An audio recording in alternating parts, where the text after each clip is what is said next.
I died today, despite how I died or who I was thought to be socially. There would be tweets about how good of a person I was. You'd all say how much you loved me. You'd tweet about prayers to my family because either you genuinely cared or you saw it as your civic duty to do so. But so you go to school and then make an announcement, and people would take a moment of silence for me, or at least that's what they do in the movies. I don't know, but anyways, a lot of you would attend my funeral, and you talk to other peers, or even to my family if you knew me well enough, and you'd share memories about me, whether there was 100 memories or just one.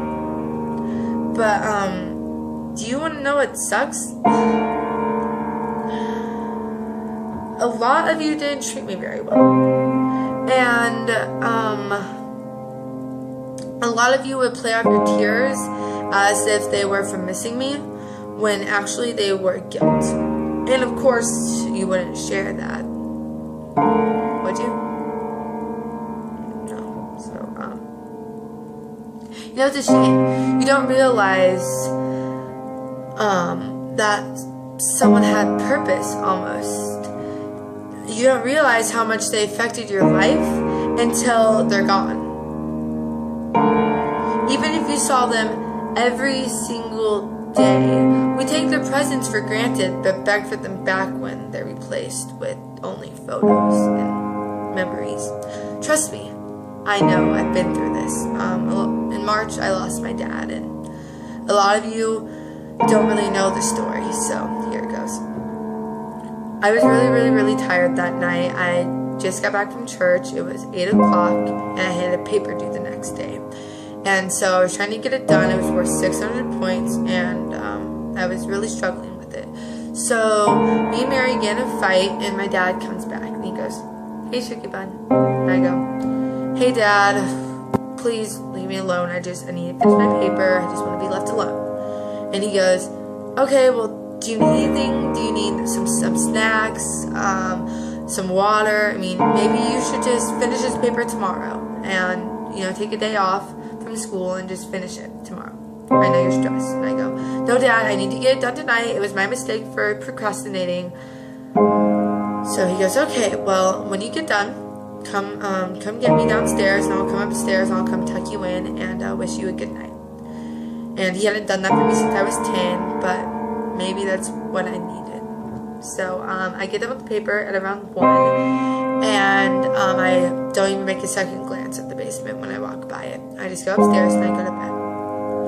And that was the last conversation I had with my dad. So I wake up the next morning, and I'm in sweatpants, and I look like crap, and I walk in the kitchen, I go, "Hey Mary, I'm going to school, see you tonight." I walk past the hallway where my dad sleeps, and I yelled in the hallway, I go, "Hey Dad, I'm going to school. I will see you tonight," because we were supposed to go to pizza tonight. So I go to school, and first hour passes, and I'm in the hallway for going to second hour, and I get called to the office. "Lindsay Deal, please come to the office. You will not be coming back." Okay, that's kind of weird. So I go to the office, and I go, why am I leaving? And they go, "I don't know. Mary called. She said that she would be here in 10 minutes, and that you probably wouldn't be coming back for the day." And I go, "Okay." So I'm at the double doors, and Mary's like running up here, and I'm like, crap, Mary never rushes. She doesn't rush. So she comes, and she goes, "Come on, we have to go to the hospital. It's your dad." Like, what? So all these things are rushing through my head. I didn't want to think that it was my dad, but now that it is, what's happening? So we get in the car, and Mary goes, "Okay, so what happened was Perry was messing with your dad in the back room." Perry's my dog. And he was saying, "Go away, Perry, I'm tired, leave me alone." So I go back there to check on him, and I go, "Tim, are you alright?" And he goes, "Yeah, I just have a really bad headache." And Mary's a nurse, so she knows that this probably isn't good.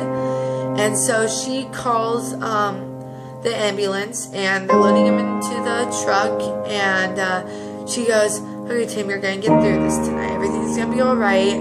we're gonna meet you at the hospital. I'm gonna go get Lindsay, and everything's gonna be fine. Everything's gonna be good. And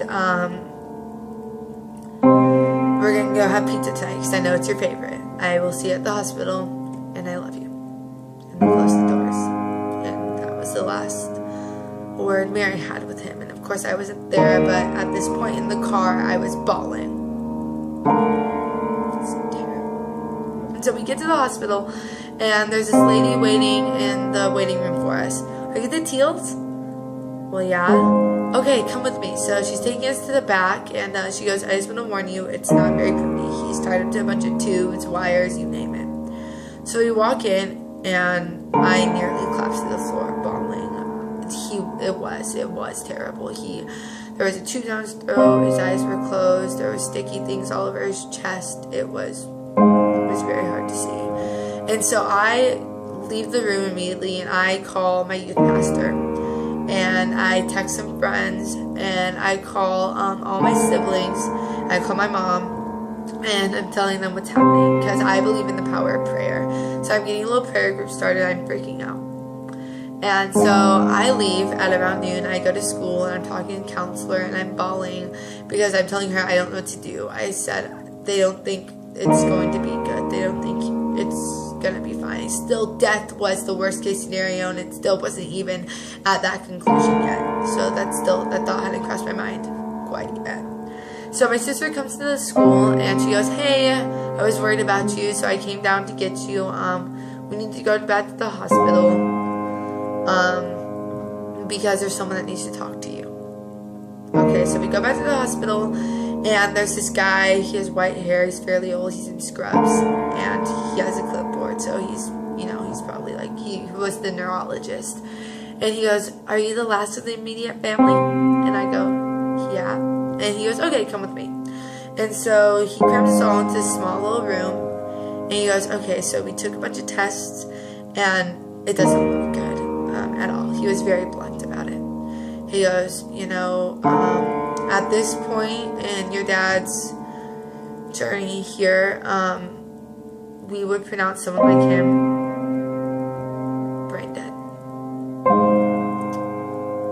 Oh my God. Like I don't really know what that means. I didn't know what that meant at the time, but I could put two and two together. That brain and dead, that's not something someone's diagnosed with and they just walk in the hospital, okay, like, oh my God. So the room just starts collapsing around me, and I am panicking. I crawl the room screaming and crying. I don't even know what to do. I had talked to him that night, like, how could this happen? And then Saturday we took him off life support, and then we had the funeral the next week. And I took his presence for granted. I took him for granted. Oh my God, that night I was so regretful of that night. I should have, if I knew that was my last conversation with him, I would have done something different.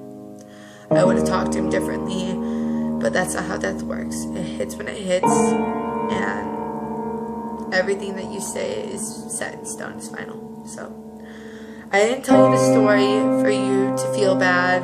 I didn't tell you the story to depress your entire day. I told you the story because I think we need a wake-up call. I think we need to realize that death isn't something that people just recover from immediately, and I don't think it's something that people realize is so easy to come by someone. And we are not guaranteed another second in this world, and I think that we need to realize that, and we need to treat people like it's our last time seeing them, because it could be, because you never know when it's gonna be someone's last.